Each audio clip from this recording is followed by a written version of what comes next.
Boa noite a todos. Salve Maria. Antes de mais nada, perdoem o atraso. Hoje a gente teve uns contratempos a nível técnico, mas agora a gente vai iniciar a nossa live. Antes de mais nada, quem está aqui pela primeira vez, aproveite a oportunidade para conhecer um pouco do nosso apostolado, né? Coloque aí de onde é a sua cidade, se já está participando do grupo do WhatsApp em vários estados que a gente tem.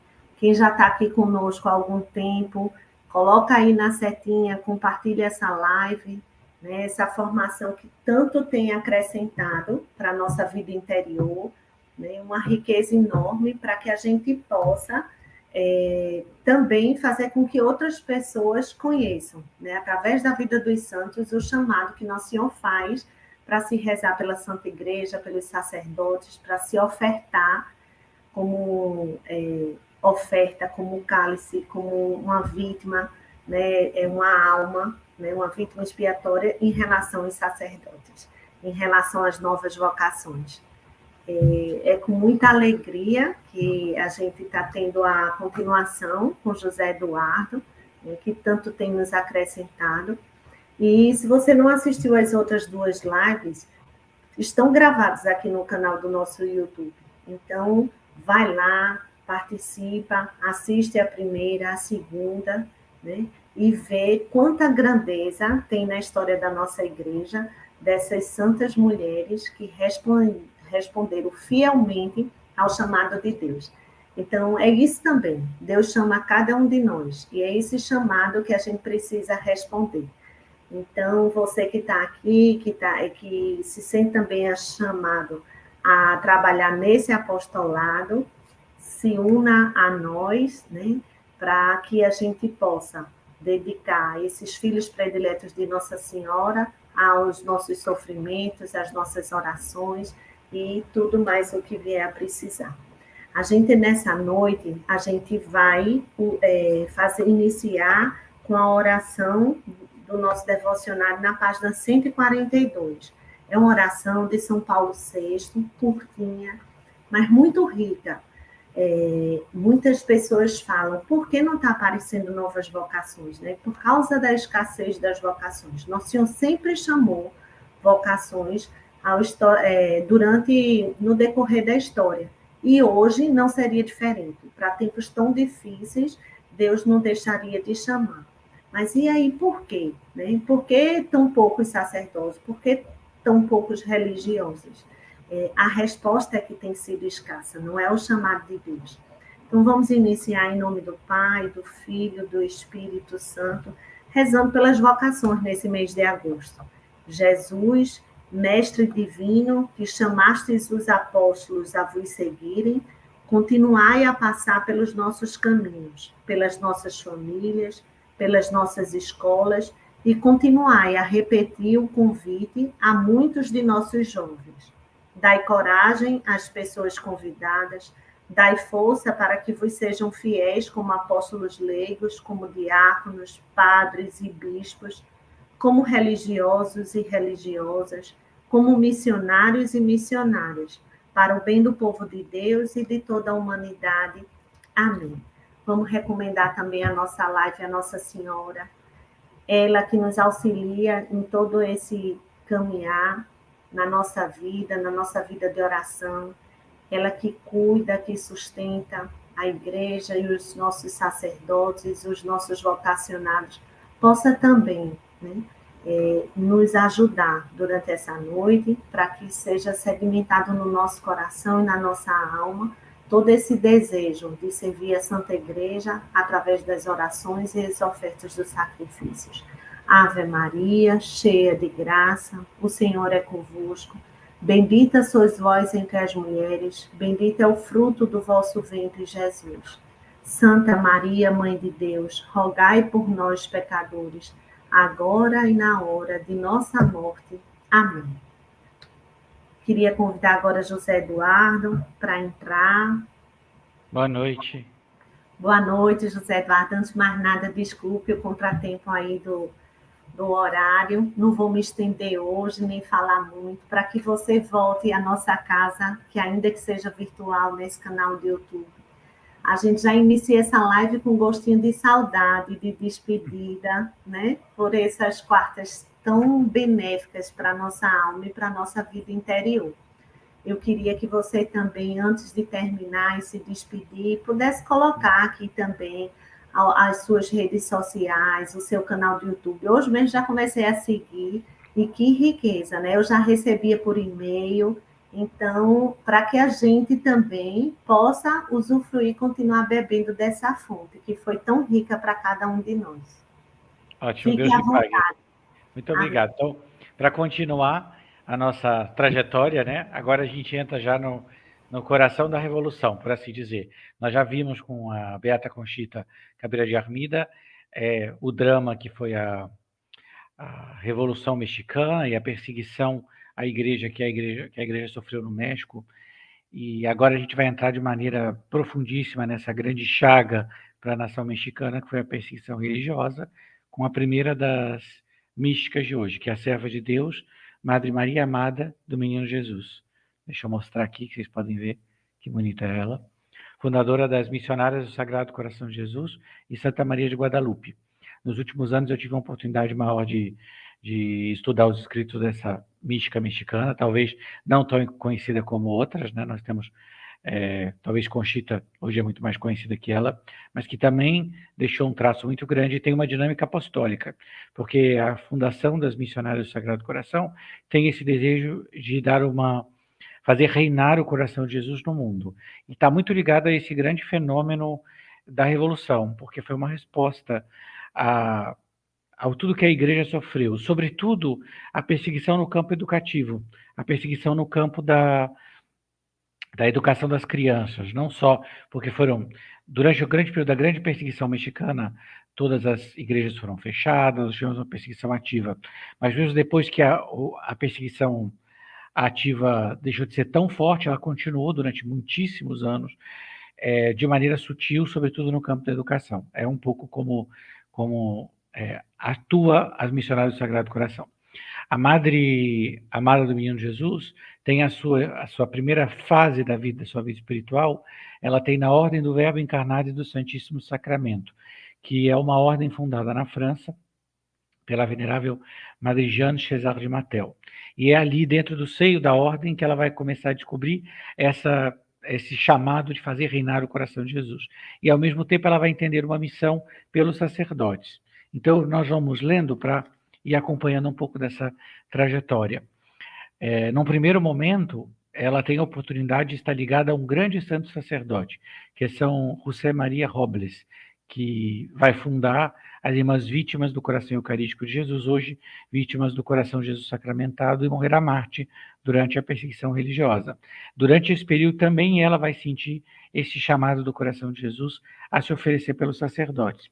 Assim ela diz: em 11 de junho de 1915, estando na adoração diante do Santíssimo Sacramento exposto, me pareceu ouvir distintamente no fundo de minha alma, em um silêncio e paz profunda, as seguintes palavras: quero que te entregues a meu coração como vítima, por meus sacerdotes e as almas a mim consagradas. Fiz no mesmo instante. Mas, para dizer a verdade, não entendia o que era ser vítima oferecida a Jesus. Ele me fez entender tudo. O que se trata disso? Se trata de uma completa disponibilidade para que Jesus possa fazer dela o que ele quer. E foi com uma resposta muito imediata. Talvez tenha sido das almas que eu conheço a que mais teve que sofrer humilhações e perseguições, porque a fundação das Missionárias do Sagrado Coração vai acontecer não só num período de tremenda perseguição para a pátria, mas de tremenda incompreensão na própria vida, na própria trajetória vocacional da Madre Maria Amada. E ela tem que viver todo esse abaixamento do verbo, para ela que entrou na ordem do verbo encarnado, e esse período dela na ordem do verbo encarnado vai ser o período também que ela vai descobrir e aprofundar esse chamado de oferecer tudo pelos sacerdotes. Então, mais à frente, ela vai dizer, quando ela tem que deixar, numa das vezes, ela tem que deixar o mosteiro. Tinha vindo a ela, a essa casa, ela chama de o ninho dos meus amores, tinha vindo a ela sem ter conhecimento da missão que ele, em sua misericórdia e bondade, me destinava. O consagrar minha vida inteira e dá-la em primeiro lugar por seus sacerdotes, as almas a ele consagradas, as do mundo inteiro. Então aqui ela entende, é aqui que ela vai receber essa missão, oferecer-se pelos sacerdotes. Quando criança, quando menina, jamais acreditei que eles necessitassem de orações e sacrifícios. Mas quando Jesus abriu meus olhos, me iluminando e me dizendo o que ele queria deles, vi muito claro o meu engano. Em união de tais luzes me foi dando também um tão grande amor a estas lindas almas que, no presente, é uma loucura. Se eles vissem o que são e o que valem, o que são por Deus amados, morreriam. Então, ao mesmo tempo, Deus, o coração de Jesus, lhe mostra o que espera dela, quer que ela se ofereça, e mostra o que espera deles, dos sacerdotes e das almas, porque ela, a Madre Amada, tem uma relação com o coração de Jesus muito bonita. Ela fala sempre do coração amantíssimo de Jesus. É o amor do coração de Jesus que ela vai sentir atraída sobretudo. Ela é uma alma completamente confiante. Ela mesma fala que o caminho dela é das almas crianças. Ela quer ser pequenina e se entregar totalmente ao coração de Jesus. Ela sabe que é exatamente isso que Jesus quer dela. Num outro momento dos seus escritos, ela vai dizer: hoje também o coração de Jesus me deu a conhecer que o amor e veneração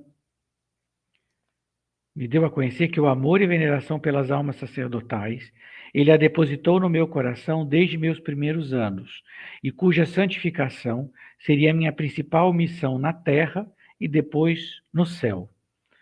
Quanto amor pôs Deus em meu coração por essas almas, por todas, mas em especial por elas.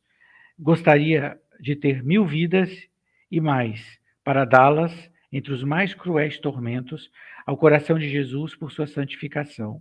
Como floresceria a santidade na igreja pelos sacerdotes santos. Vocês estão vendo que eu estou traduzindo na hora, porque está tudo em espanhol, mas dá para entender o quanto amor, porque a contemplação da Madre Maria Amada, sobretudo, o oferecimento é diante do Santíssimo exposto, e ela é uma alma eucarística, então, ao mesmo tempo que ela contempla esse amor infinito de Jesus, do seu coração eucarístico que se dá a nós, ela entende o quanto o mundo seria se as almas sacerdotais respondessem a esse amor infinito de Deus. E ela compreende que ela tem essa missão, né? E ela entende mais, porque o que Jesus, qual é a expectativa que Jesus tem? Da mesma maneira que Jesus espera dela uma resposta de total entrega, oblação, disponibilidade, o amor infinito de Deus também espera isso pelos sacerdotes. Então, ela escreve: se todas as almas sacerdotais se oferecessem como vítimas ao coração de Jesus, quantos consolos levariam a este ferido e doce coração? Que fecundidade em seu apostolado, que tesouros de méritos. Ela compreende que, da mesma maneira que Jesus quis que ela se entregue, ele quer sacerdotes que se entreguem como vítimas, para que Jesus possa dispor deles completamente. E como nesses escritos ela está escrevendo ao diretor espiritual, que é jesuíta, ela tem essa primeira intuição que é entre os jesuítas, que Jesus quer esses sacerdotes totalmente disponíveis ao seu coração. A Companhia de Jesus, os jesuítas, fundados por Santo Inácio de Loyola, tem uma ligação muito profunda com a espiritualidade do Sagrado Coração de Jesus, desde a sua origem. O Coração de Jesus se manifestou à ordem da visitação de Santa Maria, aparecendo a Santa Margarida Maria Lacoque, e uniu ela a um santo jesuíta, São Cláudio de la Colombière. Então, desde o princípio, essas duas famílias religiosas estão vinculadas ao culto do Coração de Jesus.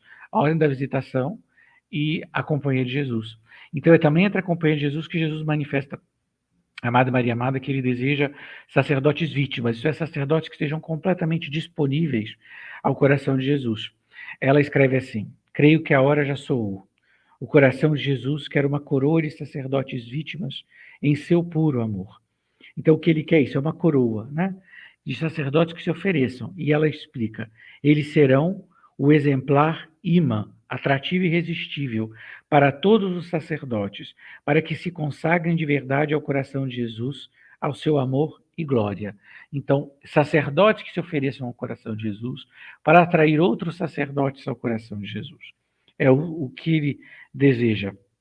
Jesus manifesta a ela que o que ele deseja é exatamente isso: sacerdotes que se ofereçam a ele completamente, para que através deles o amor infinito de Deus chegue ao mundo inteiro. Porque é o grande desígnio de Deus, e essa é a beleza da vocação reparadora, é que Deus, através de nós, quer iluminar o mundo inteiro. Então, através da Madre Amada, ele primeiro pede que ela se ofereça totalmente, que ela seja oblação, que ela seja vítima. Ela se oferece e ali ela conhece que Jesus quer essa fidelidade dela para que os padres sejam fiéis. Porque através dela, através da sua intercessão, da oração de intercessão, da oração de adoração, que ela foi uma grande alma eucarística, esse amor chega ao mundo inteiro. E também através das suas obras, porque o trabalho educativo, o trabalho evangelizador dela e de suas filhas, vai fazer que o coração de Jesus reine em todo o México, e além do México, porque é uma obra missionária bastante grande hoje. E esse desígnio do coração de Jesus ao sacerdote, no caso dela, vai ser também com uma fundação. É através dela que Deus chama o padre Teodósio a fundar os missionários do Sagrado Coração de Jesus e Santa Maria de Guadalupe. Então, da mesma maneira que há a fundação feminina, haverá também uma fundação masculina, né, com um trabalho de evangelização no México, também com as comunidades originárias, com as comunidades indígenas, porque você vê, ela reúne os dois grandes amores do coração do mexicano, o Sagrado Coração de Jesus e Santa Maria de Guadalupe, porque é exatamente isso que Deus quer. O coração de Jesus quer reinar. E ali, durante aquele período de terrível perseguição, quantos deram a vida e deram seu testemunho até a última, tiveram que derramar o seu sangue por amor do coração de Jesus, ele começa a fazer um desígnio para toda a igreja. Isto é, se nós nos entregamos ao coração de Jesus para ser disponíveis a ele, através de nós, o seu amor reinará no mundo inteiro. E é o que ele deseja. A ânsia dele é reinar no mundo inteiro. É através da nossa pequeno oferecimento que o coração de Jesus reinará no mundo inteiro. É através destas almas que, como a Madre Amada fala, são almas pequenas, almas crianças, através de almas que, compreendendo a sua tremenda miséria, mas que oferecendo a sua miséria, se oferecendo totalmente ao coração de Jesus, é através dessas almas que o amor de Deus reinará no mundo inteiro. Então, nós devemos passar por um segundo local de perseguição, que é a Espanha. Nós tivemos muitas perseguições à igreja no século XX. E para fazer essas almas que se ofereceram para o sacerdote, eu vi logo que eu teria que reduzir, porque nós tivemos grandes almas em todos os grandes países, sobretudo com esse chamado sacerdotal. Nós tivemos uma grande alma como a serva de Deus, Maria Teresa Carlone, que é uma italiana que também se ofereceu pelo sacerdote, teve uma missão de se oferecer e trabalhar materialmente e sobrenaturalmente pela Igreja do Silêncio, isto é, todas aquelas almas, todas aquelas fiéis que estavam perseguidos sob a cortina de ferro nos países comunistas. Nós tivemos muitas almas que tiveram que se oferecer em cada situação da igreja. E a que nós vamos falar hoje teve que viver um momento dramático da história da Espanha, que foi a grande perseguição religiosa que aconteceu durante a Guerra Civil Espanhola. Ela já tinha começado anteriormente com a queima das igrejas, já havia um clima de anticlericalismo grande, mas que vai estourar durante a Guerra Civil Espanhola com muitos mártires, muitos vão se oferecer.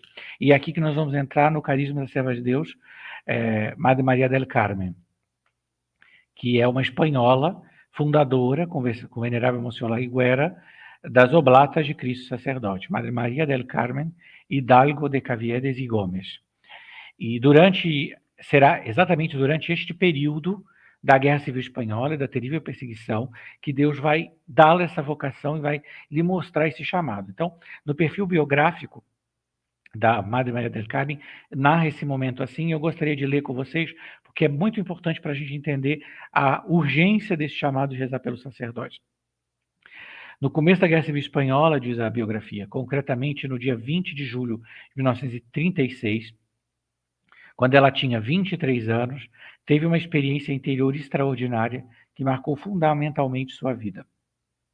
O bombardeio do quartel da montanha a surpreendeu na igreja das Capuchinhas, enquanto se preparava orando para assistir à Santa Missa. A gente vê aqui o que é viver uma guerra, né? Ela se prepara para a missa quando se sabe do bombardeio. Então, você vai à missa durante o conflito armado. A surpreendeu na igreja das Capuchinhas enquanto se preparava orando para assistir à Santa Missa. Diante do perigo eminente, as religiosas chamavam o capelão, mas esse, por mais que Maria del Carmen o buscasse, não aparecia em nenhum lugar. Então aqui vem a situação. As Capuchinhas, na sua clausura, procuram o padre, a jovem Maria del Carmen vai procurar onde está o padre para celebrar a missa durante o grande caos, né, do período revolucionário. Continua a biografia. Em tal situação, diante do altar de um templo que ameaçava vir abaixo pelas explosões das bombas, então você vê o grande caos. O cair da igreja parecia iminente, né? Sua alma recebeu uma luz intensíssima que a fez compreender com insólita força o posto vital do sacerdote na igreja, sua missão insubstituível no plano salvífico de Deus para chegar às almas.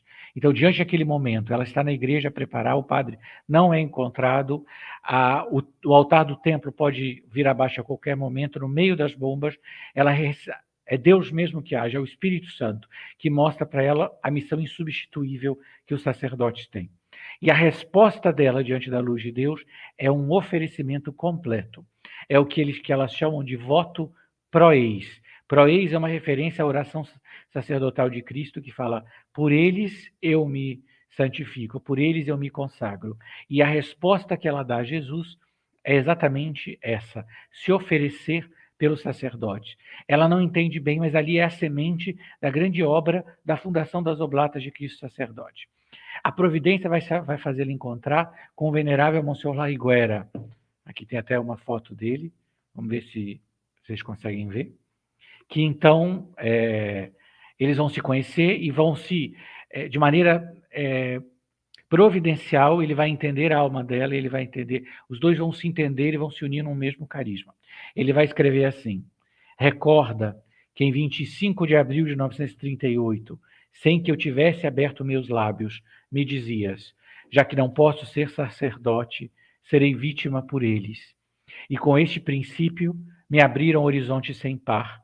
Eu sentia, madre de minha alma, que a gente está falando para ela, que o que Deus te fazia sentir era a obra que eu tinha que fazer.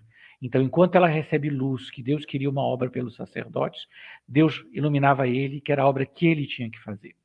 Te disse: isso não existe, mas existirá.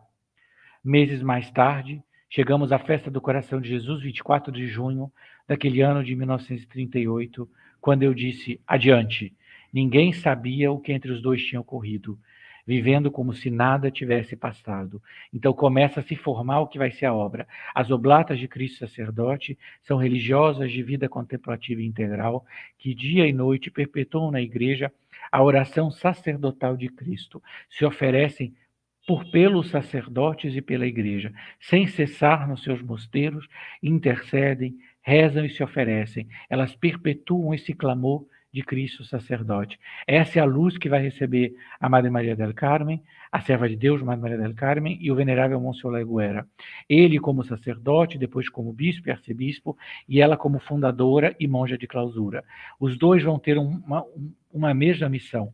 E essa missão não será só a fundação, mas será essa intuição e o trabalho incansável pela instituição de uma festa litúrgica dedicada a nosso Senhor Jesus Cristo, sumo e eterno sacerdote, para que toda a igreja compreenda a centralidade do mistério de Cristo sacerdote. Essa festa foi já aprovada em vários países e desde o Papa Bento XVI ela pode ser realizada em basta que as conferências episcopais façam um pedido à Santa Sé. É uma festa aprovada pela igreja, sobretudo nós temos o grande trabalho que eles tiveram na Espanha, mas em muitos outros países de língua hispânica, de língua espanhola, e muitos outros já o celebram. Foi em grande parte, já havia um grande desejo de muitos institutos que celebravam privadamente em essa festa, mas foi sobretudo o esforço do Monsenhor La Higuera e da Madre Maria del Carmen. No diário do Monsenhor La Higuera, ele vai explicar sobre a origem dessa festa. Tudo merece minha madre cofundadora, e isto em plena justiça. Ela foi o mentor, o instrumento executivo, ademais de propulsor. Marcou em cada momento como, o quanto e o meio eficaz e acertado, ao indicar oportunamente e apontar como inspirada a direção que nos conduziu ao êxito, chamemos assim, final. Não sei os planos do Senhor, mas se na igreja se reconheceu que as festas do Corpus Christi e o Sagrado Coração de Jesus se devem a mulheres santas, aqui eu quero fazer uma observação, porque quem não sabe, o Corpus Christi está ligado ao pedido de Jesus a Santa Juliana do Monte Cormignon e o Sagrado Coração a Santa Margarida Maria Lacoque, então continua ele. Mas se na igreja se reconheceu que as festas do Corpus Christi e Sagrado Coração de Jesus se devem a mulheres santas que receberam este carisma especial do Espírito Santo, haverá que reconhecer em justiça seu testemunho excepcional, e eu afirmo rotundamente que a festa de Cristo, sumo e eterno sacerdote, se deve a Madre Maria del Carmen Hidalgo de Caviedes, fundadora da Congregação das Irmãs Oblatas de Cristo Sacerdote, e sua primeira e atual Madre Superiora Geral. Foi ela escolhida por Deus. A missão da Madre Maria del Carmen vai ser, sobretudo, formar estas monjas que particularmente terão esse caráter sacerdotal. Então, desde o princípio, a obra sacerdotal, ela vai escrever, e aqui nós vamos ler para meditar qual foi esse carisma, qual foi essa inspiração que Deus foi mostrando a ela. Primeiro, ela queria fundar uma obra para amar, orar e sofrer pro eis, isso é, pelos sacerdotes. Então ela diz, para amar, orar e sofrer pro eis, vos chamou o Senhor, tirando-vos do mundo e reunindo-vos a seu redor. Isto é, são monjas que se retiram do mundo, mulheres totalmente consagradas, para viver para Cristo sacerdote e pelos sacerdotes.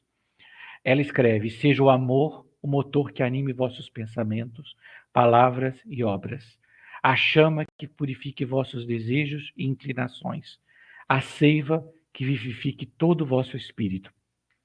Olha que lindo, para seguir Cristo sacerdote, o único motor tem que ser o amor. Só pode nos mover o amor. O amor tem que ser tudo.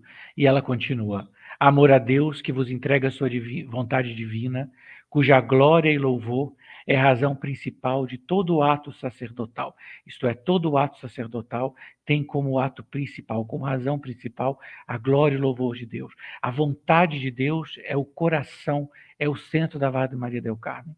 Tudo nela era para fazer a vontade de Deus. Continua ela. O amor a Cristo sacerdote eterno, vosso esposo divino. Amor a Maria Imaculada, mãe de Cristo sacerdote, vossa mãe, a quem consagrareis vossa vocação. Amor ao sacerdócio santo de Cristo, de que eles participam. Amor à Igreja, que é depositária e custódia do poder sacerdotal. Amor às almas, cuja salvação é a missão dos sacerdotes. Todas as fibras do vosso coração vibrem ao uníssono com o de Cristo.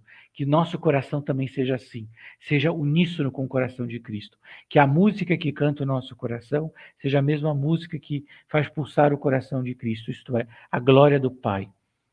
Continua ela, não tenhais outra atividade que a do amor, e vosso apostolado seja o da oração e sacrifício. O meio de exercer o apostolado sacerdotal, de ser uma alma sacerdotal, é a oração e o sacrifício. É isso que ela quer nos dizer.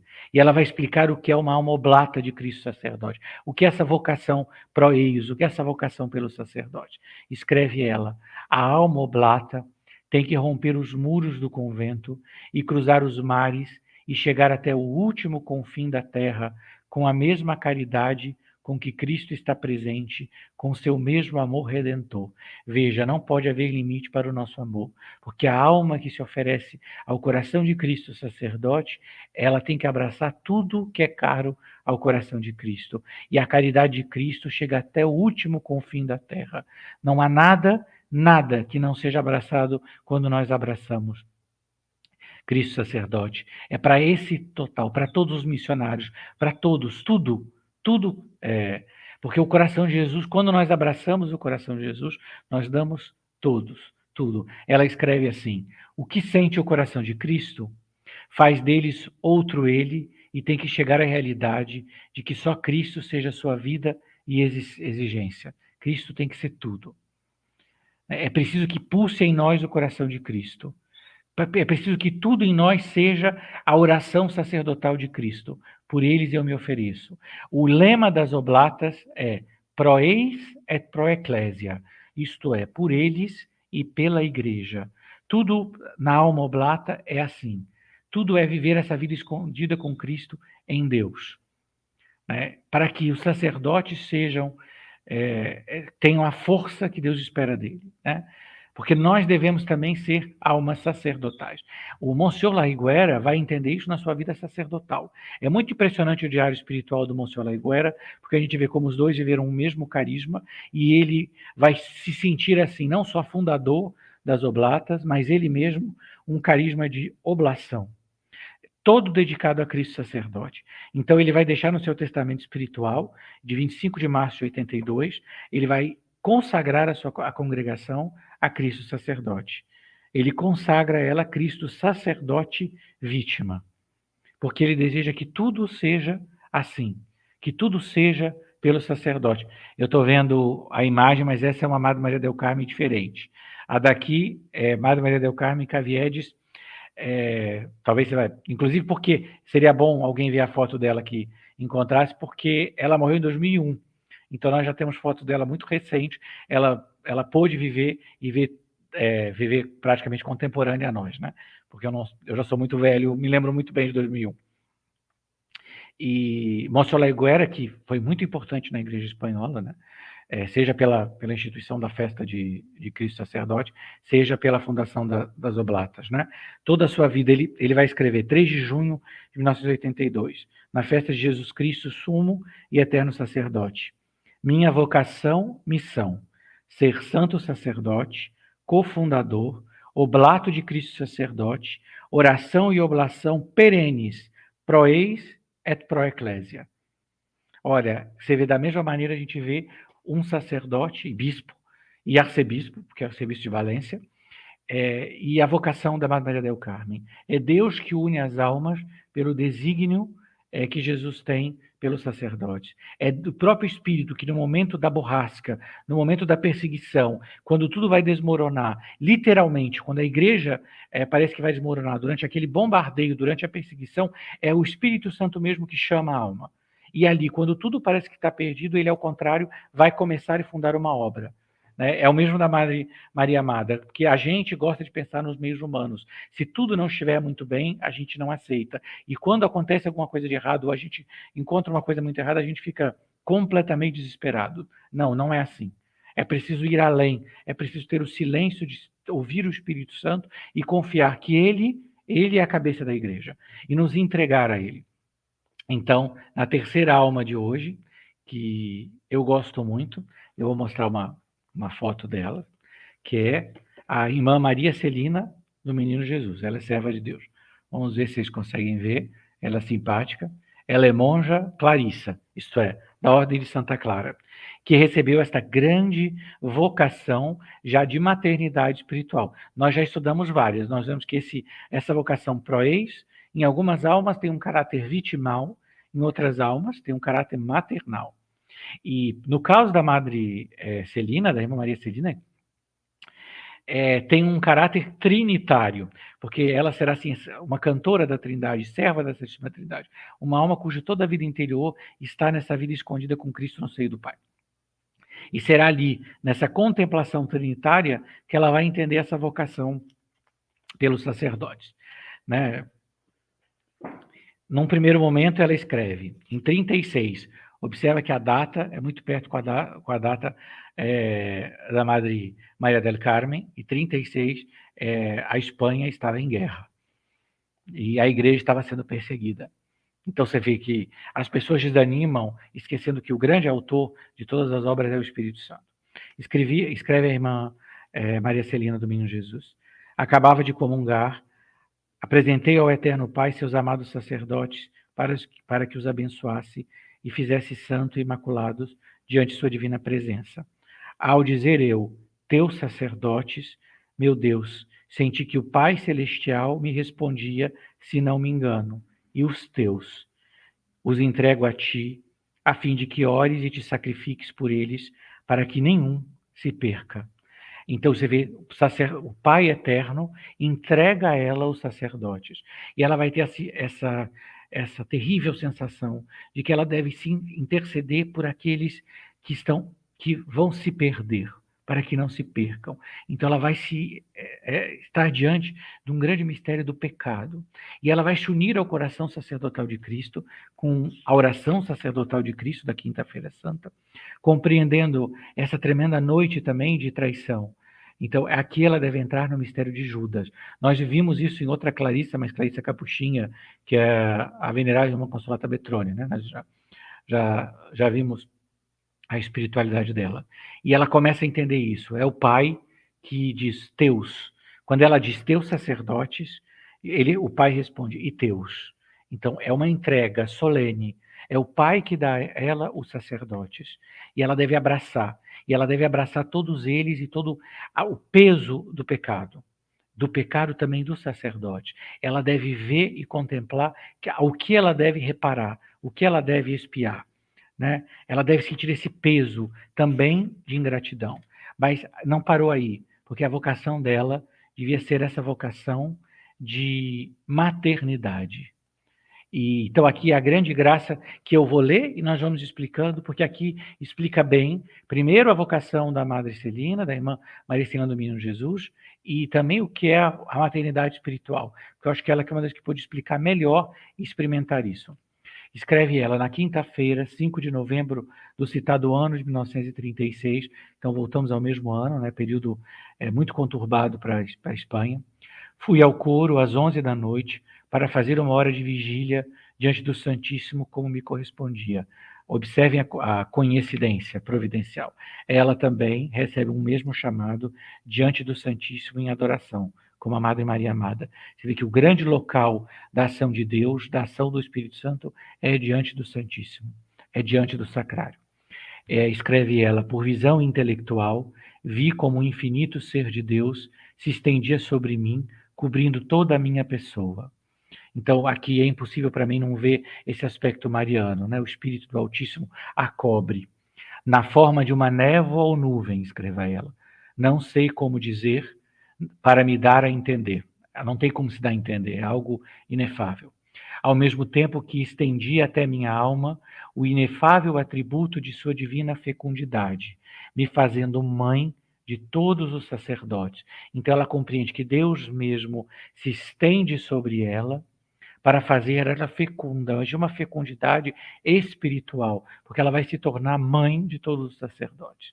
Continua ela, no mesmo momento, me senti revestir de entranhas verdadeiramente maternais e notei recair sobre mim todo o peso da maternidade, com as múltiplas responsabilidades que encerra tão sagrado como delicado dever. Ora, toda mãe tem esse momento que sentir sobre ela o peso da maternidade, quando ela está diante do filho, porque ela entende o quanto aquilo é sagrado e quanto é uma responsabilidade enorme cuidar daquela pessoa, daquela criança, daquela alma. E a Madre Celina vai entender que ela, sendo ela mãe dos sacerdotes, recai sobre ela o peso de uma maternidade sobre todos eles, porque é mãe de todos os sacerdotes. Ela entende a delicadeza, a responsabilidade. Continua ela, naquela bendita e memorável noite, me foi infundido um amor para com meus novos filhos, tão excessivamente divino e sobrenatural, cuja intensidade nunca tinha sentido, nem sequer para com meus boníssimos pais, a quem sempre amei quase com loucura. Aqui veja, não é um amor natural, não é simpatia por este padre e por aquele padre, não é gostar daquele e não gostar daquele, não. É um amor infuso, isso é um amor que Deus dá por esses filhos, mas é um amor sobrenatural. É um amor que vê esse amor que passa por Cristo, por Cristo, com Cristo e em Cristo. É um amor que vem de Deus. Por isso ela continua, em matéria tão sumamente delicada, é desnecessário dizer que foi essa uma comunicação puríssima e simplíssima, feita diretamente pelo ser divino, sem distinção de nenhuma pessoa. Isso é Deus mesmo, na sua unidade, que infunde nela esse amor pelos sacerdotes, porque não se pode ter maternidade sem amor, porque está ligado um ao outro. E esse amor tem que ser sobrenatural, não pode ser um amor ligado às coisas naturais, porque o amor natural é assim, a gente gosta, não gosta, vai com a cara, não vai com a cara, tem simpatia, não tem simpatia. O amor sobrenatural parte sempre dessa centralidade de Cristo.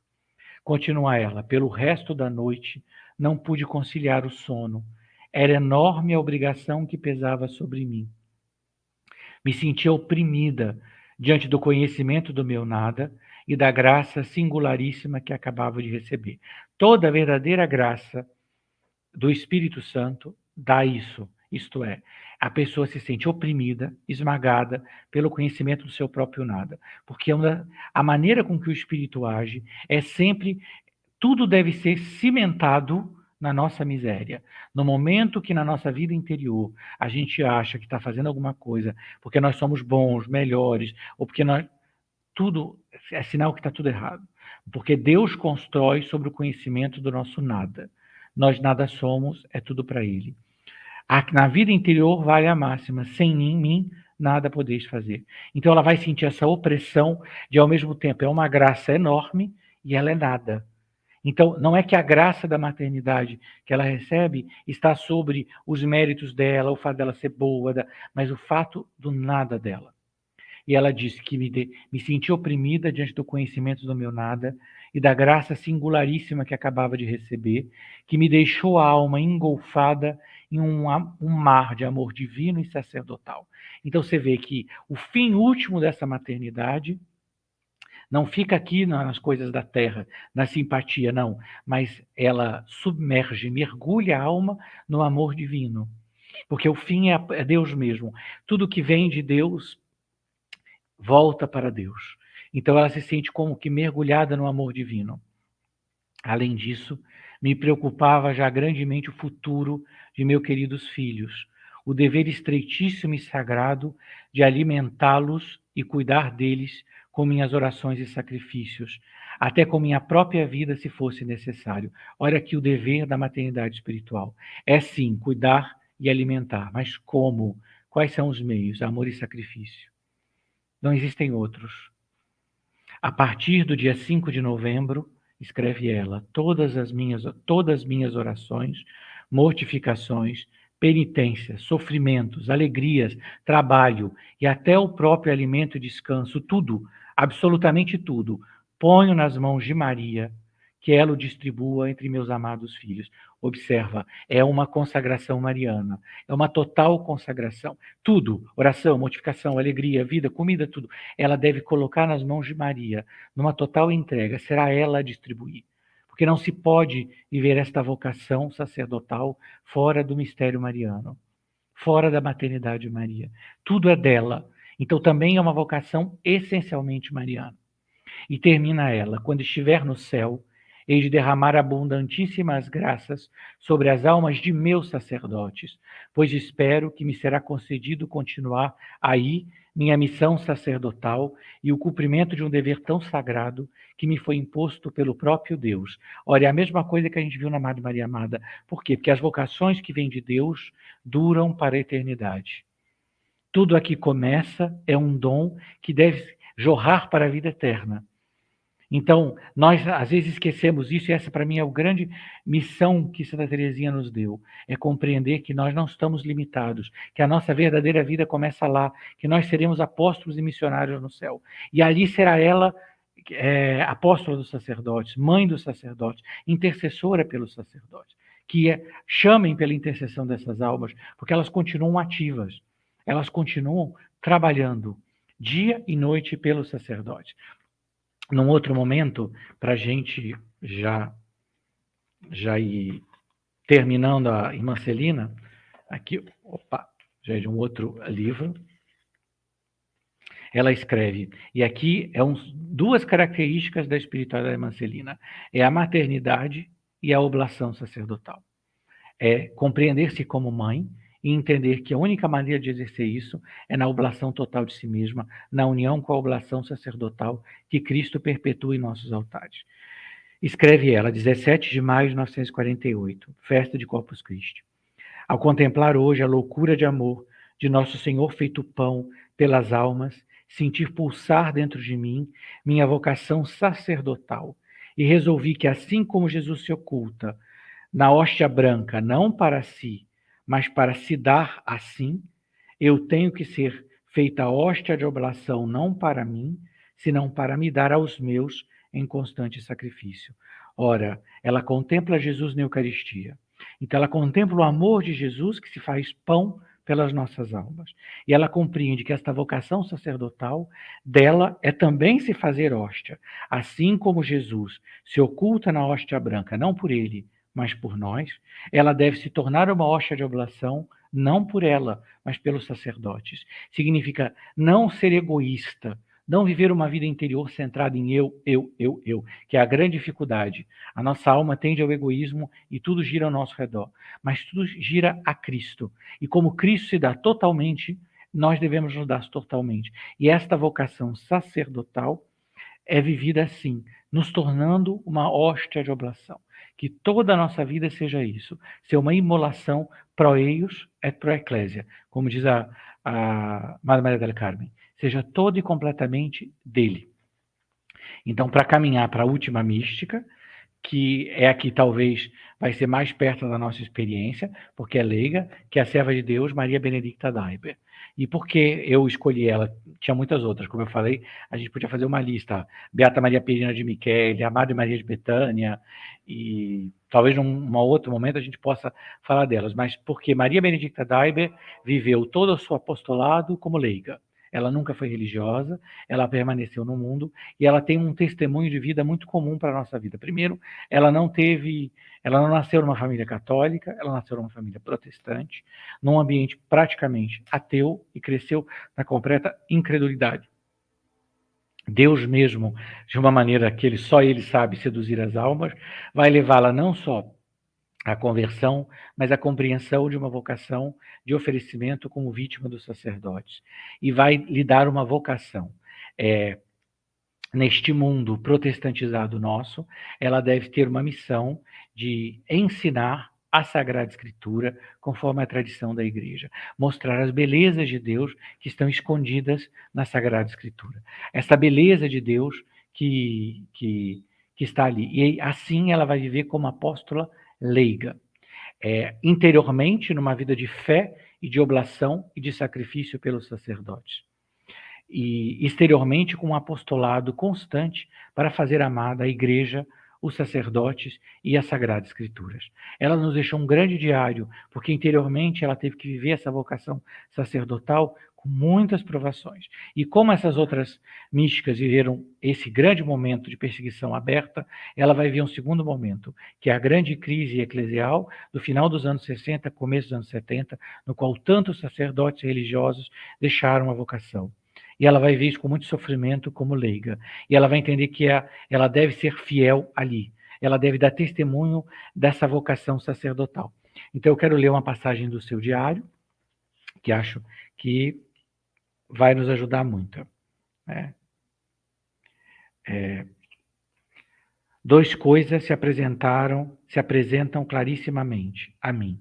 A primeira, depois de quase uma semana de tempestade desfeita, realizada contra a minha vocação, está em espanhol, eu estou traduzindo aqui simultaneamente, e de indizível sofrimento interior pelos sacerdotes, vejo com toda clareza que minha aguda sensibilidade a respeito da santidade que exige o sacerdócio e a dor que daí se deriva ao ver que tantas vezes o sacerdote fica na mediocridade, não é uma realidade mais que uma participação da dor imensa do coração de Cristo por seus sacerdotes.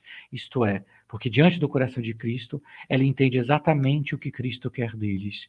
E o coração de Cristo quer deles uma resposta de amor, não mediocridade.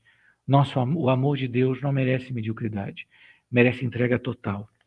Ninguém como Cristo, sumo e eterno sacerdote, via, sentia e valorizava toda a incomparável grandeza do sacerdócio e sofria uma dor proporcional a este conhecimento. Isso mesmo, aqui essa foto. Essa é a Madre Maria del Carmen, isso, Madre Maria Amado Menino Jesus e Maria Benedicta d'Aiber. Ninguém como Cristo, sumo e eterno sacerdote, via e sentia e valorizava toda a incomparável grandeza do sacerdócio e sofria uma dor proporcional a este conhecimento e a seu amor de predileção por seus sacerdotes, por todos e cada um destes sacerdotes seus que não correspondem plenamente à graça de sua vocação. Então aqui ela deve ingressar na grande agonia de Cristo, naquela noite suprema, porque ele deve ver todos os nossos pecados e deve também ver essa incompreensão e essa falta de correspondência dos sacerdotes. Tanto pelos caídos em culpas graves, continua ela, como pelos superficiais, os medíocres, os que não aspiram seriamente, segundo suas forças, à santidade, e com suas misérias humanas, que tratam de justificar, escandalizam e afastam tantas almas de Cristo, da Igreja e dos sacramentos. Cristo, que me chama a me imolar por seus sacerdotes, me dá por essa mesma razão, a fim de que participe da sua dor, esta luz tão intensa sobre a grandeza do sacerdócio e esta agudíssima sensibilidade para o que essa grandeza exige e a triste realidade em tantos casos. Isto é, ela compreende que é Cristo mesmo que se ofereceu por eles. Então, quando nós vemos, e a gente deve se deparar com a fragilidade dos sacerdotes, a nossa resposta deve ser buscar em Cristo. É Ele mesmo que se ofereceu por eles. E devemos ser estas almas contemplativas da agonia de Cristo. E também devemos ser essas almas que trabalham pela Igreja, nela no trabalho constante, na entrega total, completa pelos sacerdotes. Nessa entrega de trabalhar no nosso apostolado. Você vê o apostolado dela numa vida bastante admirável e heróica, na pobreza e no sacrifício de si, também com uma ajuda enorme que ela deu nos últimos anos, sobretudo às monjas de clausura, ela continuou o seu trabalho e no silêncio ela vai viver de fé nessa grande obscuridade interior, porque às vezes a gente espera que a nossa vida interior seja sempre tudo maravilhoso, lindo, né? A gente é muito romântico nisso, né? Quando, na verdade, a nossa vida interior é viver de fé, é viver caminhar na noite. E esse é o grande testemunho de Maria Benedicta d'Aiber. Um amor a Cristo sacerdote que soube viver todos os abaixamentos de Cristo e viver todas as crises que a Igreja vivia com um amor insuperável à Igreja. Ela tem um texto que ela escreveu como um clamor de um leigo pelos sacerdotes, mostrando o que ela via como a vocação sacerdotal. Ela, como leiga, o que ela entendia, né? O que ela entendia que Deus queria dos sacerdotes, né? Então eu gostaria de ler só uma passagem desse escrito, porque eu acho que pode nos ajudar muito.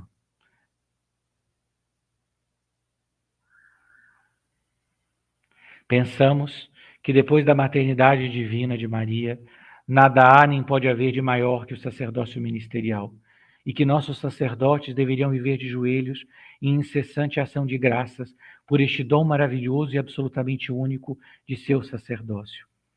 Todo sofrimento e sacrifício, em comparação com este dom, deveria ser pequeno e insignificante. E se o sacerdote é outro Cristo e faz presente no altar o sacrifício de Cristo, não é por acaso lógico que também seja chamado a uma especial participação nos padecimentos de Cristo, a suprir o que falta à paixão de Cristo por seu corpo, que é a Igreja?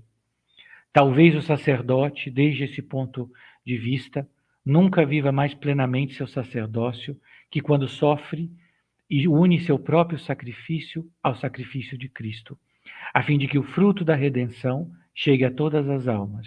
E então, não se aplica isso que nos diz São Pedro, que é preciso se alegrar de sermos participantes da paixão de Cristo, para transbordar depois também de alegria na participação de sua glória?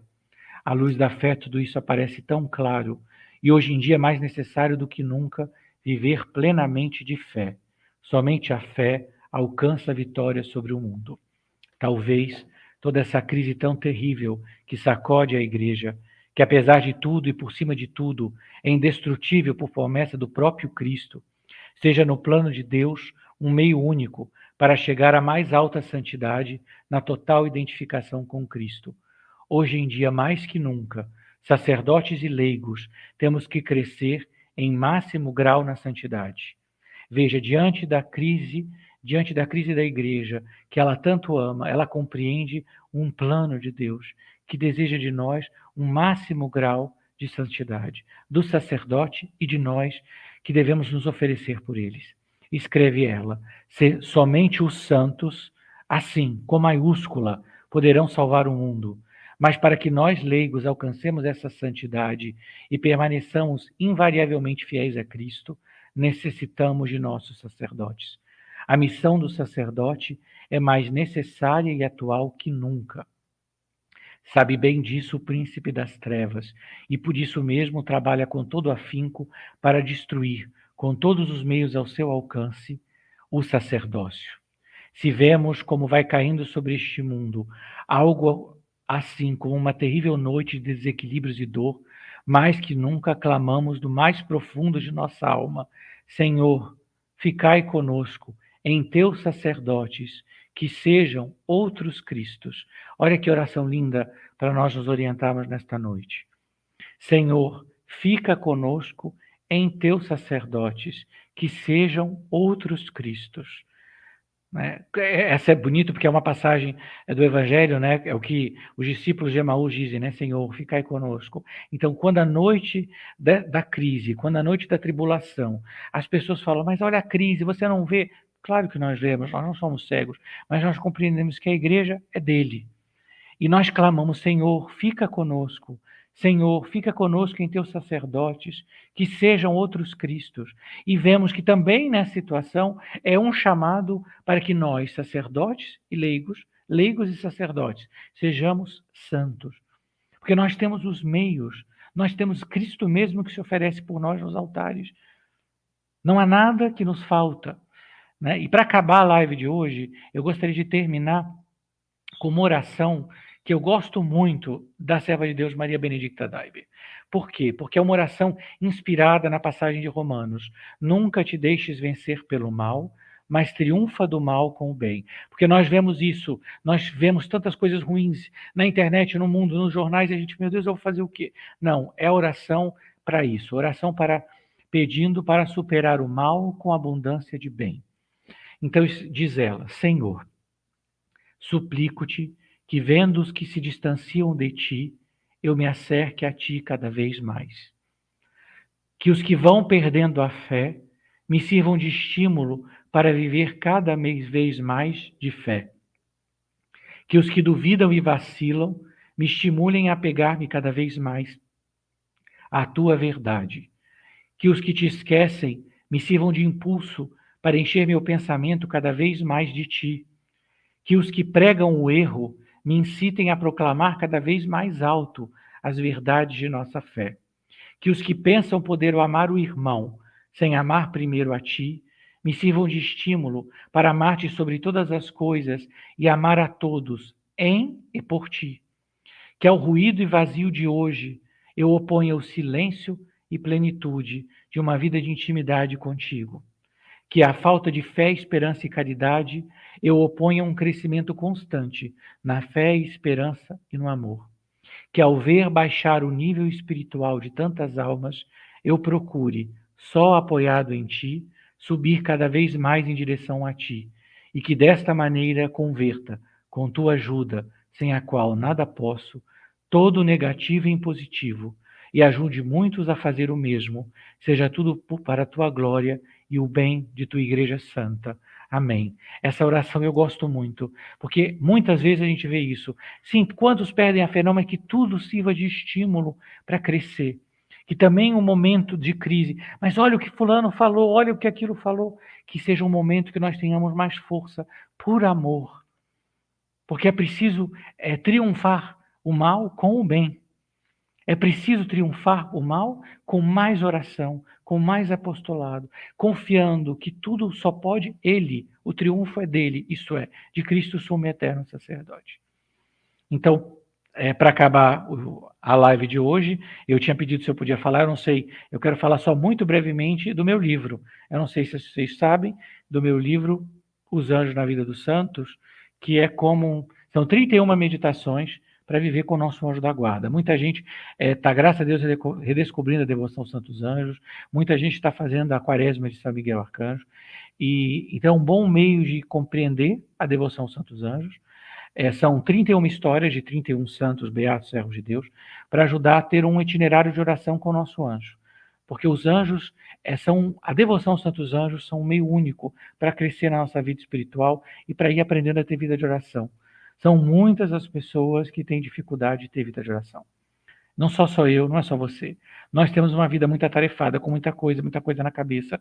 E quando nós temos amizade com o nosso anjo, nós podemos, com ele, viver uma vida de união com Deus. Quando nós vivemos em união com o nosso anjo da guarda, nós aprendemos a viver sempre centrados em Deus, porque é isso a vocação do anjo. Pense no grande dom que Deus nos fez, quando nos deu um anjo, uma criatura elevadíssima, puríssima, que contempla a Deus face a face, para me conduzir ao céu. A missão do anjo é me levar para o céu. O anjo sabe o caminho que Deus quer para mim para o céu, que a única missão dele é essa, é me levar para o céu, é a minha santificação.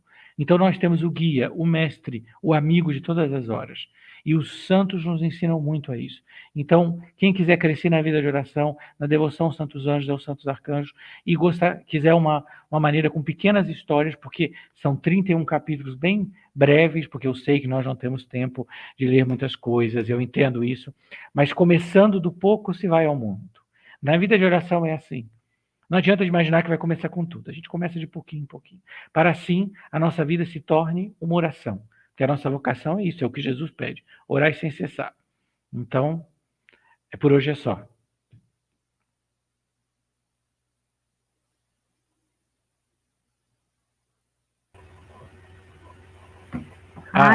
Pensei que Henrique tinha esquecido de mim aqui. José Eduardo, sem sombra de dúvida, não poderia finalizar da melhor forma. Que oração. Aqui algumas pessoas no comentário têm pedido. Se você puder disponibilizar, claro. Eu coloco no grupo da coordenação e aí em cada estado será disponibilizado nos grupos locais. Será de grande riqueza para a nossa oração diária. Eu queria também, Eduardo, antes de agradecer, que você colocasse, disponibilizasse, não sei se você tem acesso aí nos comentários, ou mesmo falando, eu sei que você é um estudioso também do Sangue Preciosíssimo de Jesus, né? Assim, do seu canal do Instagram, ou no canal do YouTube, para que a gente possa se inscrever, vocês, mães, divulguem também, para que a gente possa continuar sendo alimentada por tanta riqueza, né? Eu acho que é uma forma de a gente agradecer e também da gente continuar esse aprendizado também com José Eduardo. Se vocês entrarem em joseeduardocâmara.com.br, eu coloquei todos os links, o YouTube, o WhatsApp, Instagram, Facebook, que aí facilita todo mundo encontrar num lugar só. E também a newsletter, quem quiser acompanhar. Sim, muito bom. Muito obrigada. Então, depois de tudo que a gente escutou, tem um pouco a falar, mas muito a agradecer.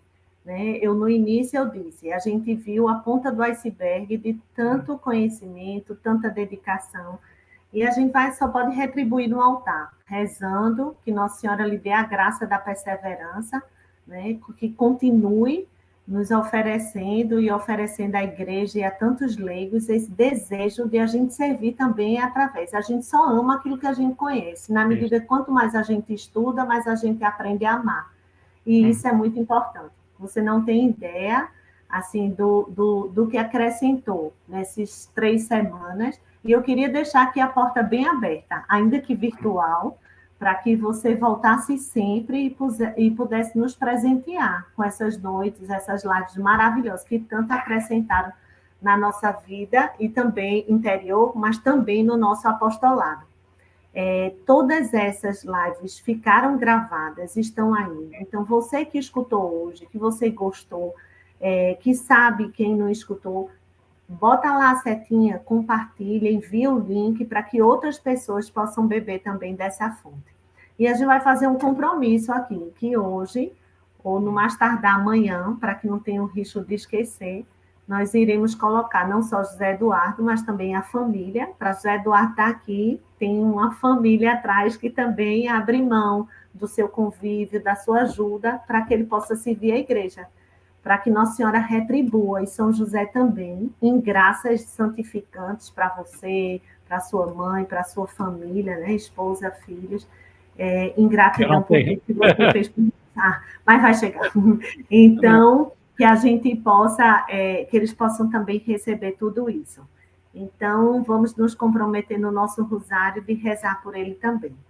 Vamos finalizar com a Salve Rainha, para que Nossa Senhora possa fixar tanto tesouro que foi dado hoje e, mais ainda, aumentar o desejo de servir a Santa Igreja na intercessão, no amor e no sacrifício, como tão bem falado. Salve Rainha, Mãe de misericórdia, vida, doçura e esperança nossa salve. A vós bradamos os degredados filhos de Eva, a vós suspirando, gemendo e chorando neste vale de lágrimas.